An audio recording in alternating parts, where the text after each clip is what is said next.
দেশবাসী, প্রিয় সাংবাদিক বৃন্দ যারা শুনছেন এবং দেখছেন এবং আগামীতে দেখবেন, আজকে আমরা ঐতিহাসিক একটি সন্ধিক্ষণে এই সন্ধ্যার সময়ে আমাদের জাতীয় শহীদ মিনারে আমরা উপস্থিত হয়েছি। আমাদের গতকালকে পুরো বাংলাদেশে যে জাগরণ সৃষ্টি হয়েছিল, হাজারো শহীদ এবং আহতদের রক্তের উপরে দাঁড়িয়ে আমরা যে বাংলাদেশ বিনির্মাণের স্বপ্ন দেখেছিলাম, সেই স্বপ্ন গাথাগুলোকে একটি ঘোষণাপত্রের মধ্যে লিপিবদ্ধ করতে চেয়েছিলাম। সারা বাংলাদেশে যখন ছাত্র জনতার গণজাগরণ উঠেছিল, বর্তমান সরকার ছাত্র জনতার সেই দাবির মুখে গতকালের রাত্রে বাংলাদেশের সকল দল পক্ষকে নিয়ে একটি ঘোষণাপত্র বাংলাদেশকে উপহার দেওয়ার জন্য প্রেস রিলিজ দিয়েছেন। এটা আমাদের অর্জন।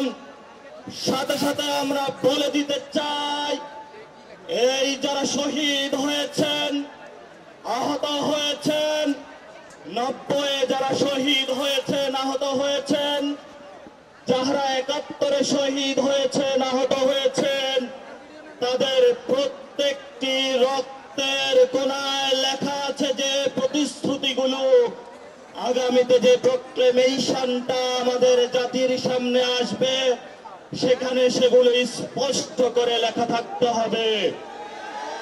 যদি আমরা আমাদের ন্যায্যতার ভিত্তি, আমাদের রক্তের কথাগুলো, আমাদের ভাইয়ের চোখ হারানোর কথাগুলো, আমাদের ভাইয়ের হাত হারানোর কথাগুলো, যারা অঙ্গহানি হয়েছেন, সেই কথাগুলা যদি আমরা অক্ষরে অক্ষরে যেই প্রক্লেমেশন আমাদের সামনে আসবে, আমরা যদি লিখিতভাবে সেগুলো জাতির সামনে না পাই, এই 24-এর গণঅভ্যুত্থানের বাঘের বাচ্চা এবং বাঘিনীরা সেই প্রক্লেমেশন মেনে নিবে না।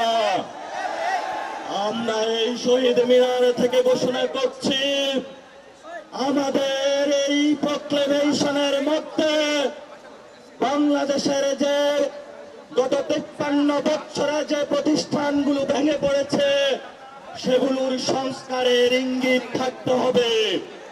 আমরা আরো ঘোষণা করছি, বাংলাদেশ স্বাধীন হয়েছে 24-এ নতুন করে।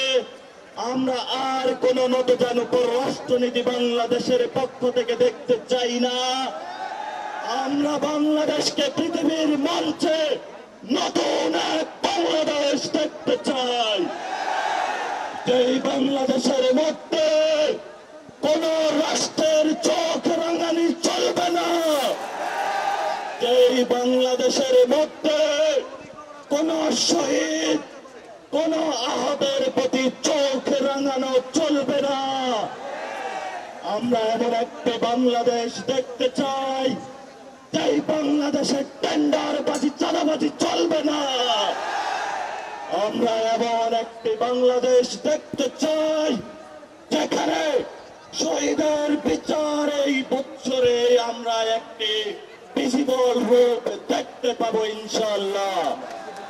আমাদের এখানে দেখতে পাচ্ছেন অসংখ্য আহত যোদ্ধারা একত্রিত হয়েছে, অসংখ্য শহীদের মা বাবা একত্র হয়েছে, যাদের সন্তানগুলোকে খুন করা হয়েছে, তারা এখনো সচিবালয়, ক্যান্টনমেন্টে, দেশের বিভিন্ন প্রতিষ্ঠানে, সঙ্গে ঢাকা বিশ্ববিদ্যালয়ে তারা ঘুরে বেড়াচ্ছে।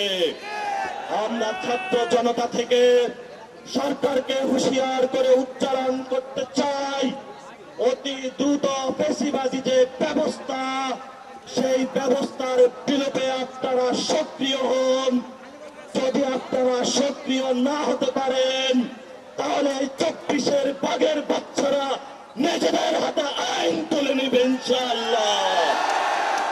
প্রিয় ছাত্র জনতা, আমাদের আগামীতে যে কাজগুলো করতে হবে, আমাদের বিচার প্রক্রিয়া সম্পূর্ণ করতে হবে বাংলার মাটিতে। খুনি হাসিনাকে বাংলার মাটিতে এনে বিচারিক প্রক্রিয়ার মধ্য দিয়ে বাংলাদেশে আওয়ামী লীগকে একটি বিচারের প্রক্রিয়ার মধ্য দিয়ে তাদেরকে খুনের দায়ে জনগণের সামনে উপস্থাপন করে নিষিদ্ধের প্রক্রিয়ায় আমাদেরকে যেতে হবে ইনশাআল্লাহ। আপনারা সেই যুদ্ধে প্রস্তুত থাকবেন কিনা আজকের শহীদ মিনারে সবাই হাত তুলে আপনারা শপথ করে যান। এই শহীদ মিনার থেকে যাও, এই বাঘের বাচ্চারা বাংলাদেশে কোন খুনি হাসিনার বিচার করা পর্যন্ত মাঠ ছাড়বে না। এই বাঘের বাচ্চারা বাংলাদেশে যতদিন থাকবে ততদিন পর্যন্ত আওয়ামী লীগের কোন পুনর্বাসন হতে দেবে না। এই বাঘের বাচ্চারা বাংলাদেশে যতদিন থাকবে ততদিন আমরা বিচার এবং সংস্কার প্রক্রিয়া শেষ করে ছাড়বো ইনশাআল্লাহ। আপনাদের জয় হবে। লড়াই শুরু হয়েছে, লড়াই চলবে। যারা বিভিন্ন দেশের আনাচে কানাচে থেকে আজকে উপস্থিত হয়েছেন আপনাদেরকে আমরা অভিনন্দন জানাচ্ছি। আমাদের সহযোদ্ধাদের উপরে গোপালগঞ্জে হামলা হয়েছে, তারা হসপিটালে গিয়ে চিকিৎসা নিয়ে আবার এই সমাবেশ স্থলে উপস্থিত হয়েছে। আমরা তাদেরকে অভিবাদন এবং সংগ্রামে শুভেচ্ছা জানাই।